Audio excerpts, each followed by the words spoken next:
Edibles tend to be one of the product types that seems to be most common after smokables. And there's a lot of them, folks. We have many, many, many choices of how to ingest our cannabis other than inhaling. So we just have a couple here. And what we did was we went to our local dispensary and we just looked at the shelves and we just started pulling off different products and kind of trying to get a good sample of the different things that are available. So one of the things that we use a lot is a tincture. So there's, again, lots of different tinctures. You can have CBD tinctures, you can have THC tinctures. We've got ones that are balanced high on the THC level, one that are balanced on the CBD level. You have CBG, all those cannabinoids that, again, you guys will learn about in the other parts of this course. So we just got a couple different ones. So this one is a high CBD full spectrum. I want you guys to be careful with the full spectrum label. It's being used pretty loosely in the industry. In general, full spectrum means there's going to be more than just THC and CBD, but you need to be aware of what those other cannabinoids are. So once again, this is where our label comes in really handy. If it's a good company, they'll go ahead and list out what they mean by full spectrum. What are those other cannabinoids and at what ratios do they exist in this product? So this one, again, for example, CBD, which is the highest because it is, again, high on the CBD side. CBDA, THC, CBCA, CBG, CBC, CBGA. So it has both the acid compound as well as the activated compound in these. So this one is going to be alcohol-based. I'm fairly certain almost all the tinctures available on the market are alcohol-based now, at least in California. The one problem with that is that if you have a client that is an alcoholic or has alcohol sensitivity, these aren't the greatest. So I don't know for sure that it would trigger anybody, but be aware that people have sensitivities about this. So if they're like, oh no tinctures, because no, it may just be because it's alcohol-based. So this one happens to not be alcohol-based. This one is actually oil-based. So again, looking at the ingredients, the first ingredient is organic coconut MCT oil. So that's good to know that these are more available than we originally thought. This is also oil-based. This is olive oil-based. So this, however, from Professor Snooks, is a 1-to-1 ratio, whereas the chemistry is more of a 10-to-1, but on the CBD side. So again, being careful about our ratios because sometimes people are listing CBD first and sometimes they're listing THC first.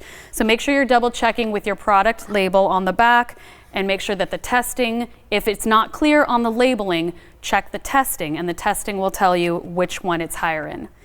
When we have new clients, again, that are coming to cannabis for the first time, they're reluctant, they know that they need it, they're open to all the wide ranges it can be used in, but they're still struggling a little bit with the stigma. It's really nice to go ahead and recommend something that's a 20-to-1 of CBD to THC, maybe to a 1-to-1, but we don't want to give them something that's 20-to-1 THC to CBD because that more than likely could get them high and make them uncomfortable. So go ahead and start low.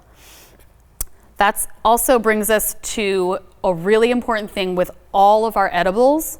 So with the topical, we don't really need to start low and slow. In that case, topicals, you're going to use them on your dermal layer. They're not going to be psychoactive. They don't get people high. You can use them all day long, as much as you want. We don't necessarily know whether it will come through in a test for cannabinoids if you're working in a job. So if somebody's working for the government, I really want to make sure it's very clear that as far as I know, and maybe the science guys will touch on this and have more up-to-date information, but as far as I know, topically, we're not sure if it enters the bloodstream at high enough levels to come through on a urine test. However, we do know that edibles will, we do know that smokables will. So with topicals, go ahead and use them all day long as much as you want, no big deal. With edibles, it's low and slow. Low and slow is the ticket. Everyone accesses their endocannabinoid system differently. So if you start somebody off with 50 milligrams, they may have a very bad experience and never want to touch cannabis again. So really, like personally, with edibles, 5 milligrams for me, and I am extremely high. However, I can take 1 to 2 milligrams and get the effects I'm looking for without it being an uncomfortable experience. You do have other people that can take 1,000 milligrams and barely feel it, but know that everyone is different. So what you give to one person, one client is going to have one experience, somebody else may have a drastically different experience. So you want to make sure that your new clients know that they want to start with a very low dosage. Now, a lot of veteran cannabis users think 5 milligrams is low. In my opinion, you really want to recommend starting at 1 milligram. Okay, if after, and slow, so after a couple hours, honestly 2 hours is sometimes how long it takes for the onset of an edible. So even if it hits you faster, like you say, oh, well, I took 10 milligrams and I felt it within half an hour.